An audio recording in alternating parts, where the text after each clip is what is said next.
Hello students, welcome back to my channel Ali Classes. Today we are going to discuss about indicator.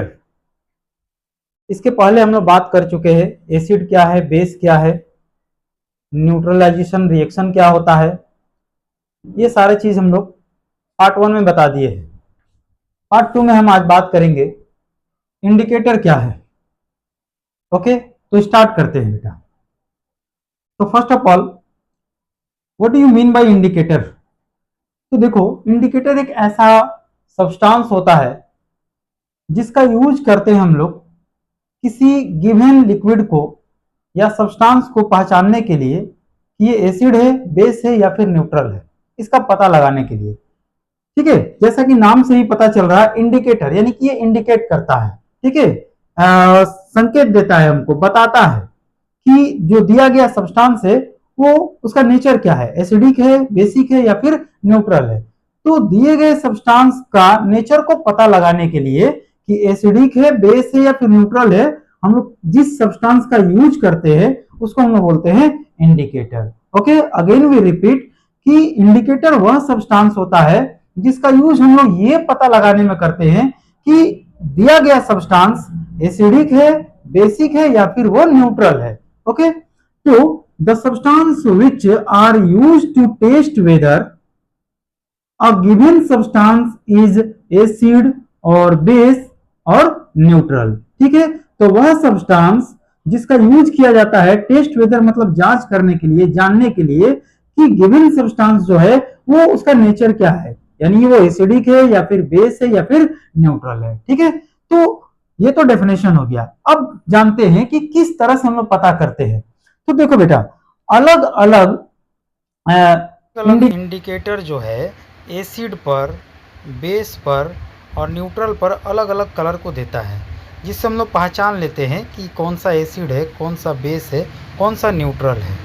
Okay, तो इसका पता लगाने के लिए आपको जानना पड़ेगा कि कौन सा इंडिकेटर जो है एसिड पे कौन सा कलर देता है, बेस पे कौन सा कलर देता है। तो देखिए, यहां पर एक हम लोग बना दे रहे हैं इसको टेबल। यहां पर हो गया इंडिकेटर, यहां पर देखेंगे एसिड पर इसका कौन सा कलर आता है, एसिडिक सॉल्यूशन पर एसिडिक सॉल्यूशन, और यहां हो गया बेसिक सॉल्यूशन।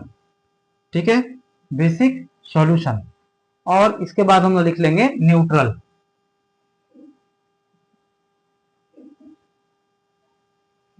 बेसिक सॉल्यूशन और यहां हो गया न्यूट्रल।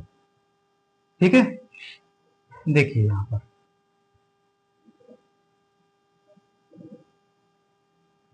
देखो बेटा, इंडिकेटर जो होता है वो 2 टाइप का होता है।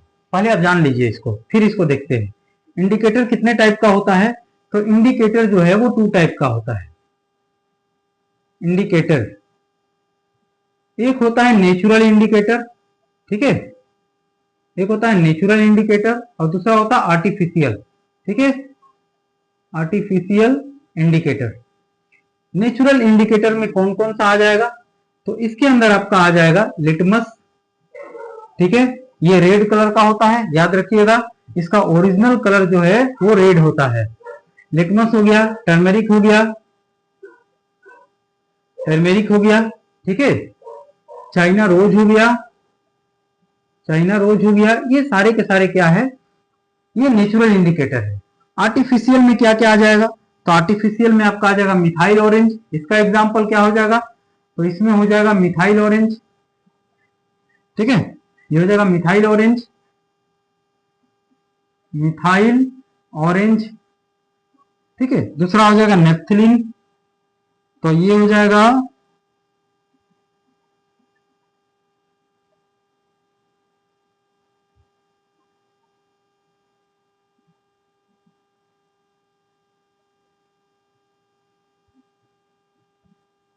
ठीक है, तो नेफ्थलीन हो जाएगा। तो ये जो है मिथाइल ऑरेंज जो है, फिनोक्सिलिन जो है, ये सबका सब क्या है, आर्टिफिशियल इंडिकेटर में आता है। ठीक है, ये ह्यूमन बीइंग के द्वारा बनाया गया है। और ये जो लिटमस पेपर है, टर्मेरिक हो गया, चाइना रोज हो गया, ये नेचुरल इंडिकेटर का एग्जाम्पल हो गया। ओके, तो अब हम लोग देखते हैं, ये याद रखिएगा, there are 2 type of indicator, natural indicator and artificial indicator. Natural indicator का एग्जाम्पल क्या है? तो बेटा इसमें आ जाएगा लिटमस पेपर, टर्मेरिक आ जाएगा, चाइना रोज आएगा, ठीक है, etc। और आर्टिफिशियल इंडिकेटर क्या होता है? जो ह्यूमन बीइंग के थ्रू बनाया गया हो। इसका एग्जाम्पल क्या होगा? तो मिथाइल ऑरेंज हो गया और दूसरा हो गया फिनोक्सिलिन हो गया, ठीक है। दो एग्जाम्पल इसका हम दिए, और भी बहुत सारा होता है। अब देखिए कौन सा इंडिकेटर कौन सा कलर शो करता है। तो पहला हम लोग ले लेते हैं इसमें red litmus. Red litmus, litmus का ओरिजिनल कलर जो है वो रेड ही होता है, ठीक है, रेड होता है। तो रेड लिटमस, रेड लिटमस क्या करेगा? अगर एसिड पे इसको डालेंगे तो इसमें कोई कलर चेंज नहीं होगा, तो हम लिखेंगे नो चेंज, यानी कि रेड लिटमस पर एसिड का कोई इफेक्ट नहीं होता है, ठीक है, नहीं होता है। लेकिन अगर इस पे बेसिक सॉल्यूशन को डालेंगे तो रेड लिटमस का कलर क्या हो जाएगा? ये रेड से ब्लू हो जाएगा। कैसा हो जाएगा? रेड से ब्लू। और न्यूट्रल पर जैसे कि आप वाटर ले लिए, ना तो वो एसिड है ना तो वो बेस है, वो क्या है? न्यूट्रल सब्सटेंस है। तो बेटा लिटमस पेपर पर अगर हम लोग कोई न्यूट्रल सब्सटेंस को डालते हैं तो इसमें कोई कलर चेंज नहीं होता है, यानी कि यहां पर भी लिखेंगे हम लोग नो चेंज, ठीक है। अब देख लेते हैं ब्लू लिटमस, ठीक है, ब्लू लिटमस। ये ब्लू लिटमस जो है एसिड पर कोई कलर नहीं दिखाता है, नहीं। ब्लू लिटमस जो है वो एसिड, अगर ब्लू लिटमस पर एसिड को डालेंगे तो ये क्या हो जाएगा? रेड हो जाएगा। तो एसिड क्या करेगा? ब्लू लिटमस को रेड में कन्वर्ट कर देगा। बेस क्या करेगा? तो बेस कोई एक्शन नहीं करता है, नो चेंज, ठीक है, नो चेंज। तो ब्लू लिटमस पर अगर बेसिक सॉल्यूशन को डालते हैं तो इसमें कोई कलर में चेंजिंग नहीं आएगा, और न्यूट्रल में भी क्या हो जाएगा? नो चेंज, नो चेंज, ठीक है। अब अगला देख लेते हैं मिथाइल ऑरेंज। ओके, ये हो गया आपका मिथाइल ऑरेंज। मिथाइल ऑरेंज जो कि एक आर्टिफिशियल इंडिकेटर है। ये क्या करता है? ये एसिडिक सॉल्यूशन अगर इस पर डालते हैं तो इसका कलर हो जाता है रेड, ठीक है। और अगर बेसिक सॉल्यूशन डालेंगे तो ये कौन सा कलर दिखाएगा? ये दिखाई देगा येलो। और न्यूट्रल पे कौन सा कलर दिखाई देगा? अगर इसमें हम लोग वाटर डालते हैं तो इसका कलर होता है ऑरेंज। क्या होगा? ऑरेंज, ठीक है।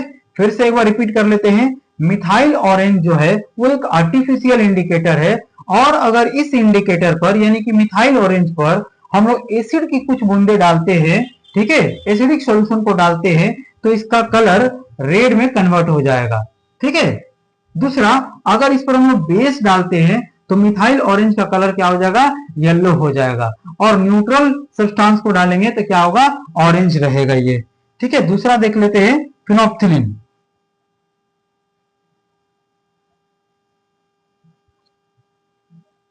ठीक है, फिनोप्थिलिन ये क्या करता है? एसिडिक सॉल्यूशन डालेंगे तो इसमें कोई फर्क नहीं पड़ता है, कलर लेस होता है, यानी कि इसको लिख सकते हैं नो चेंज या फिर लिख सकते हैं कलर लेस, ठीक है। अगर इसमें बेस को डालेंगे तो फिनोप्थिलिन का कलर कैसा हो जाता है? तो पिंक हो जाता है। कैसा हो जाता है? पिंक हो जाता है। और न्यूट्रल सब्सटेंस डालेंगे तो इसका कोई कलर चेंज नहीं होता है, तो लिख सकते हैं नो चेंज या फिर कलर लेस लिख सकते हैं, ठीक है। तो इतना चीज हम लोग समझ गए कि ये इंडिकेटर एसिड पे कौन सा कलर देता है, बेस पे कौन सा कलर देता है, और मिथाइल ऑरेंज पे कौन सा कलर देगा, फिनोप्थिलिन पे कौन सा कलर देगा, ठीक है। अगर ये याद रहेगा आपको डाटा तो आप आसानी से जान सकते हैं, पता लगा सकते हैं कि कोई दिया गया सब्सटेंस जो है वो एसिडिक है, बेसिक है या फिर न्यूट्रल है। चलिए एक एग्जांपल ले लेते हैं हम लोग। We take an example to understand this concept. Okay, इस कंसेप्ट को समझने के लिए हम लोग एग्जांपल लेते हैं, ठीक है। तो we have a red litmus paper, ठीक है, इनमें से कोई भी ले सकते हो आप। We have a red litmus paper. मान लीजिए आपके पास एक रेड लिटमस पेपर है, इसका ओरिजिनल कलर रेड ही होता है, तो रेड लिटमस है। और इसके हेल्प से हमको पता करना है कि यहां पर 3 कंटेनर है, ठीक है। We have given 3 container which is filled with liquid, और इसमें कुछ लिक्विड भरा हुआ है, ठीक है, लिक्विड भरा हुआ है। देखो आप, मान लो इसका नाम है ए, इसको सपोज कर लेते हैं बी, और इसको सपोज कर लेते हैं हम लोग सी, ठीक है। तो हमको ये पता करना है कि भाई किस कंटेनर में एसिड है, किसमें बेस है और किसमें न्यूट्रल सब्सटेंस भरा हुआ है, ठीक है, किसमें न्यूट्रल सब्सटेंस भरा हुआ है। इसको पता कैसे लगाएंगे, किसके हेल्प से लगाना है, तो लिटमस पेपर के हेल्प से लगाना है। तो देखिए हम लोग क्या करेंगे कि इस लिटमस पेपर पर कुछ अमाउंट ऑफ लिक्विड इसको हम लोग क्या करेंगे, डालेंगे इसमें। तो मान लीजिए हम लोग एक कंटेनर में जो लिक्विड भरा हुआ है उसको यहां पर डालते हैं, और अगर रेड लिटमस का कलर चेंज होता है ब्लू में, अगर चेंज हो जाता है ब्लू में, इसका मतलब क्या है, यहां से देखिए रेड को ब्लू में कौन करता है, तो रेड को ब्लू में कौन किया, तो ये किया बेस। तो रेड को ब्लू में कौन किया, तो बेस किया। इसका मतलब एक कंटेनर में जो भी लिक्विड है वो क्या है, वो 100% बेस है, ठीक है, क्योंकि बेस ही रेड लिटमस को ब्लू कर सकता है, ठीक है। दूसरा समझते हैं, अब अगर ये ब्लू लिटमस को ले लेते हैं, ब्लू लिटमस को ले लेते हैं, ठीक है, ब्लू लिटमस को ले लेते हैं, और इस पर हम लोग मान लीजिए कि सी सॉल्यूशन को डाल दिए या बी को ही डाल दिए, इसमें हम लोग बी को डाल देते हैं, ठीक है। तो बी कंटेनर में जो भी भरा हुआ है उसको हम लोग डालते हैं। अगर इसका कलर जो है ब्लू लिटमस को देते हैं, और कंटेनर बी में जो लिक्विड है इसमें से कुछ बूंदे आप डालते हैं इस पर, और अगर इसका कलर रेड हो जाता है, तो इसका मतलब क्या है, देखिए ब्लू को रेड में कौन करता है, तो ये एसिड का काम है। तो ब्लू को रेड में कन्वर्ट कौन करता है, एसिड का काम है, ठीक है। तो ब्लू लिटमस पर अगर हम लोग कंटेनर बी से कुछ लिक्विड को डाले, बी में जो लिक्विड भरा उससे कुछ डाले, और इसका कलर अगर रेड में चेंज हो जाता है, तो ब्लू को रेड में कौन करता है, तो ये काम है एसिड का। इसका मतलब इसमें क्या है, तो इसमें जो है वो एसिड है, ठीक है। आगे देख लेते हैं, जो बच गया वो न्यूट्रल हो जाएगा, ठीक है। Okay, thank you.